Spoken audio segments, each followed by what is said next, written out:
Hello everybody. We just went ahead and finished Spider-Man Miles Morales on the PS5. So I played the PS5 edition, can't comment on the PS4 edition.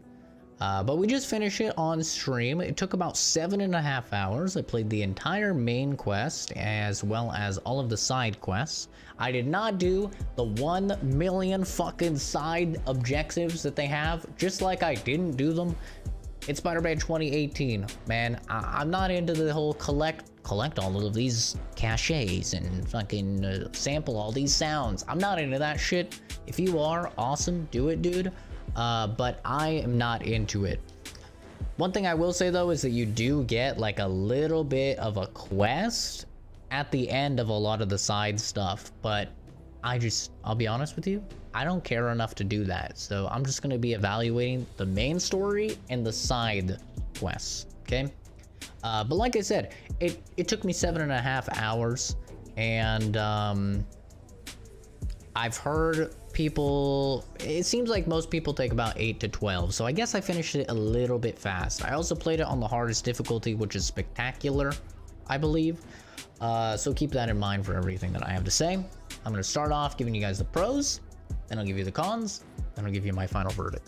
The first pro is just the fact that this thing is on fucking PS5, and boy oh boy is it great playing it on PS5.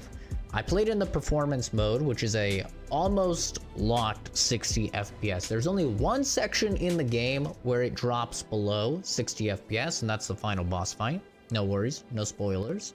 But it is so nice to just play all of the navigation and combat and shit that was amazing in Spider-Man 2018, but play it in 60 FPS, man. It is great.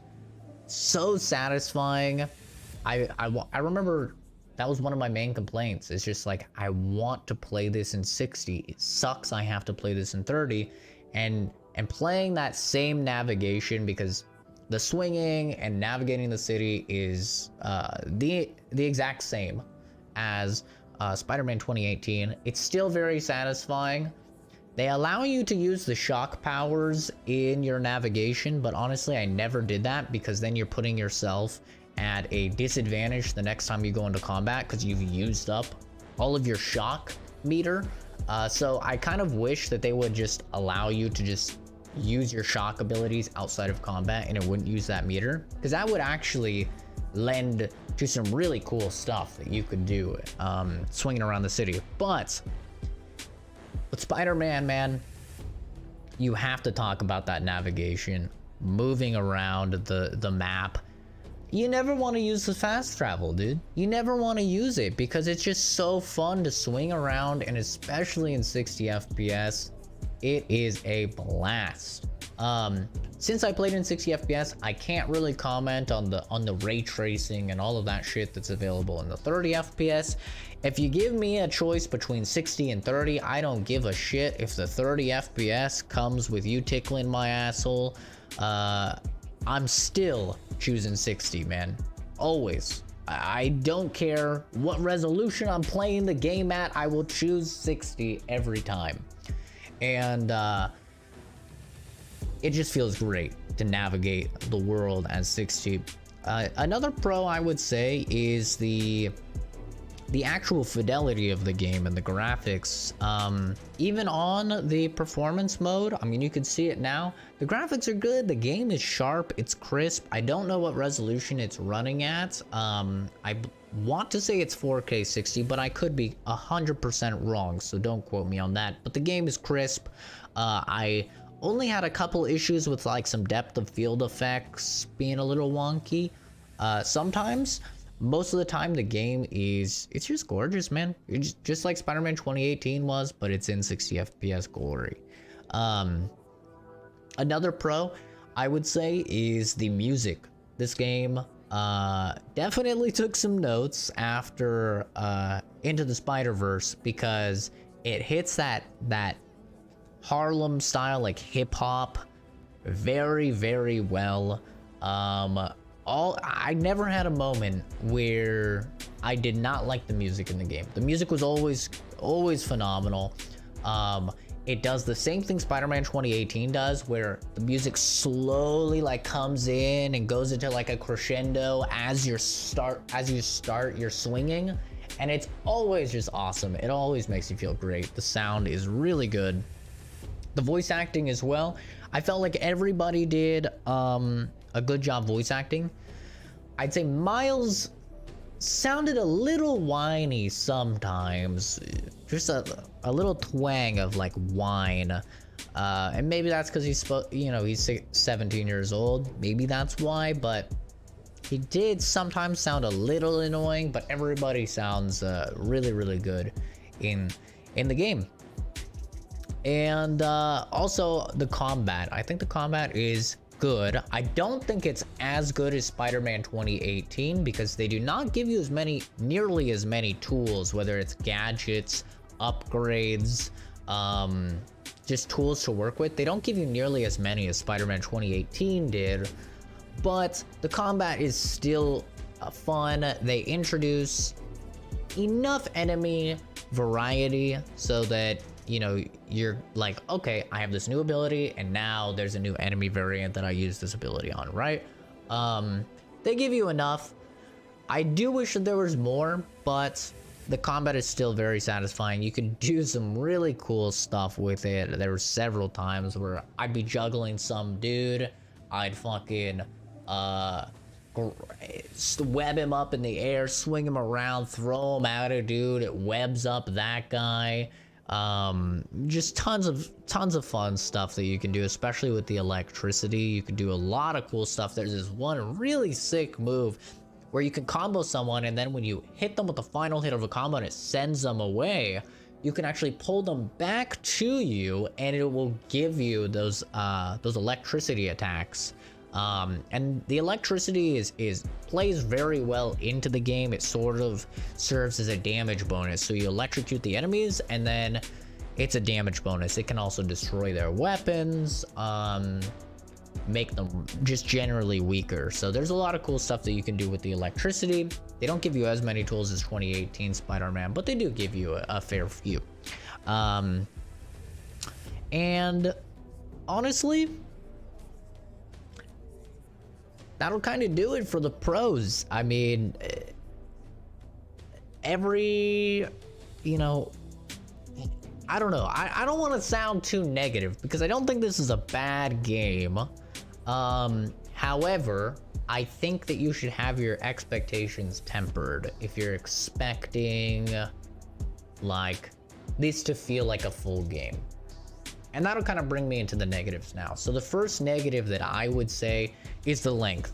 This game took me 7.5 hours doing the main quest and the side quest while stopping and doing a fair few of the collectibles and stopping crimes and stuff like that. And I just don't think that that is acceptable for a $50 title. I get it. It's $10 cheaper than the PS4 norm of $60. It's $20 cheaper than the PS5 norm of $70. However, I still think it's overpriced. A lot of the assets and shit is reused from Spider-Man 2018, and at the end of the day, this feels like a DLC that should have been like a $30 standalone. But instead, they added all of these collectibles and shit around the map in order to pad it out to make it more worth the $50. And I don't think it's worth the $50, man. I don't. I think $40 would have been pushing it. And I think they just added so many of these shitty collectibles that just in order to validate their $50 pricing. I think that this game should honestly be $30. It should be a standalone DLC. I was expecting a full fucking video game for, $50, and I don't feel like I got that. I feel like I got I don't want to say cash grab, because there are a fair few cinematics, right? There's full voice acting and stuff. But, it doesn't have a ton of new assets, right? A lot of the animations are the same. The navigation around the map is the same. So that's my first con, is I think that the game is terribly overpriced. However, the game is really fucking short, which means the price is gonna drop really fucking fast. Just like Resident Evil 3, right? Resident Evil 3 came out, it was a very short game. As a result, the price dropped really fast. Within like 2 weeks, you can find it for like $30 instead of $60. So keep your eyes out. I would say this game, you know, $30, yeah, you got yourself a good time. But another con that I have is the actual story itself.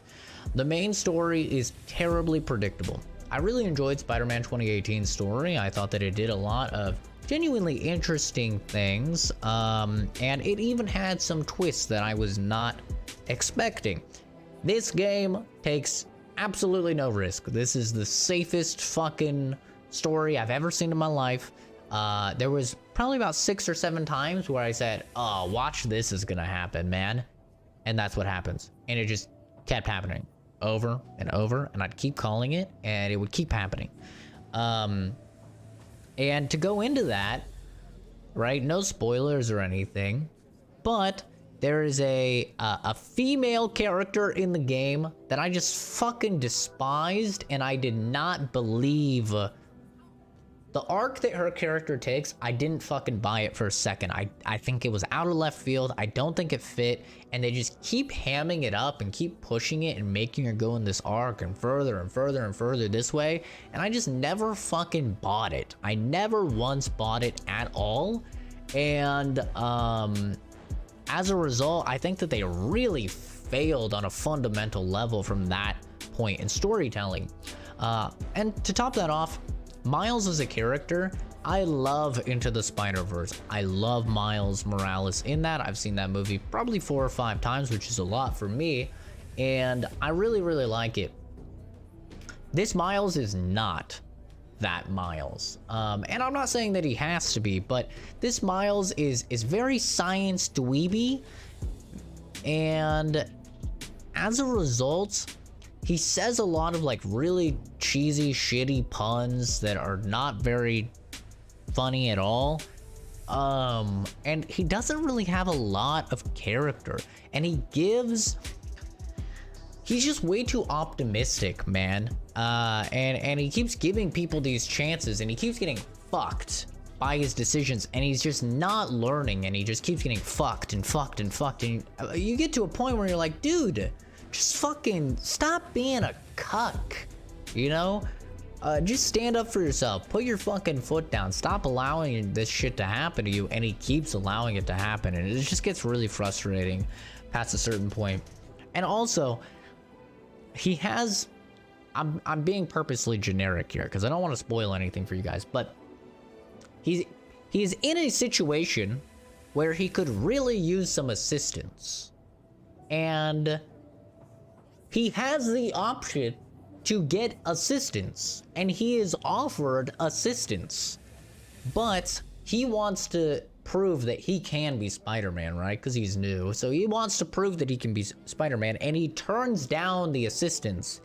And you know, the game keeps, you're like, okay, that's believable, right? But then the game keeps going on, and shit keeps getting fucking worse and more drastic, and he still does not reach out for that assistance that's available. And as a result, to me, it makes him feel like a very selfish, close-minded character. It doesn't make him feel like a hero to me. It makes him feel like someone that's selfish, that wants to prove that he can do it and he doesn't need the help, and you know, he's a strong, independent Spider-Man. And I just didn't really like that decision. To me, a hero is somebody that throws away their selfishness, that will, you know, take the L, to fall on the sword if necessary in order to save people. And he doesn't do that. He lets his pride get in the way, and I'm just not a fan of that. And as the game goes on, you're like, dude, like, take up that help, man. Just take up the help. Shit is going down, man. And he just doesn't. And that really frustrated me, personally. But I think that my main issue with the game is just the lack of content and the price tag. you know, they don't give you, like I said, they don't give you as many tools as well for combat and stuff like that. You only get a few abilities with your static. You only get 4 gadgets, so it's very lacking in that respect. And I think that the invisibility is criminally underused in the game. It's really only used for like stealth sections and stuff like that, which are always optional stealth sections. So I don't know, man. I think that maybe my hopes were just a little bit too high for the game. To me, this felt like it should have been a $30 release that came out like a year ago. It's very weird to me that it got put off for 2 years in Spider-Man 2018, and there's just so much shit that's reused. And I mean, the whole fucking map seems like it's reused. I don't know if they changed anything, but there's a lot of shit that just feels very samey from Spider-Man 2018. And yeah, all in all, I would say for a $50 title, this is a solid 6.5 for me. It's awesome just because I'm playing it on PS5, and you know, the hype is there for PS5, and it's like, oh, it's 60 FPS, it's so great. But I mean, is that really on the game, or is that on the fucking console? You know what I mean? And I'm gonna be doing a PS5 review too when I have some more time with it, but I don't feel like I should, because you could be playing this game on a fucking PS4. You know what I mean? If you're playing this game on a fucking PS4, you don't have the instant loading that is really cool, and no load screens at all in the game, right? It takes me 3 seconds to boot up. If I were to go into my save right now, it would take me less than 3 seconds to be into the game, and there would be no loading screens. That's fucking awesome. But that's not really on the game. That's on the hardware that I'm playing it on, right? It's the same thing as if I was playing this game on a fucking PC. You know, I wouldn't be like, oh, well, there's no load screens. Well, yeah, I have a $2,000 PC. There shouldn't be any fucking load screens. You know what I mean? I'm playing on a brand new console. So I feel like a lot of the cool shit that I really like the 60 FPS, like the no loading, like the really sharp image quality, I feel like all of that is more on the PS5 side, not the game side. So I think it's a solid 6.5. Remember, my rating scale of 5 is an average game, so 6 is above average. 6.5 is above average to almost good, and I think it's close to good, right? A 7 to me is like oh, yeah, that's a good game. It's almost good. I think that if you can get this title at $30 in like the next month or so, I think it's totally worth for 30, especially if you're somebody that likes just turn your fucking brain off, maybe listen to a podcast, listen to some music, and just swing around, because the navigation is so much fun. Just swing around and collect shit. This game's, I mean, it's just more of that, right? Spider-Man 2018 already had an obnoxious amount of that, but this game has more of that. So if that's your thing, then that's your thing, but that's not my thing. I'm playing it for the narrative, right? And the narrative is sorely lacking in this respect. So that's my review of Spider-Man Miles Morales on the PS5. I'd love to know your guys' thoughts, whether you liked it, you hated it, you haven't fucking played it. I'd like to know your thoughts as well. But thank you all for watching. Have a fantastic rest of your day. And like I said, I'll be reviewing the PS5 in the coming week or so, as well as Demon's Souls Remaster when we play through that. So have a good one, my dudes. Bye-bye. Okay. Much better review, I feel like.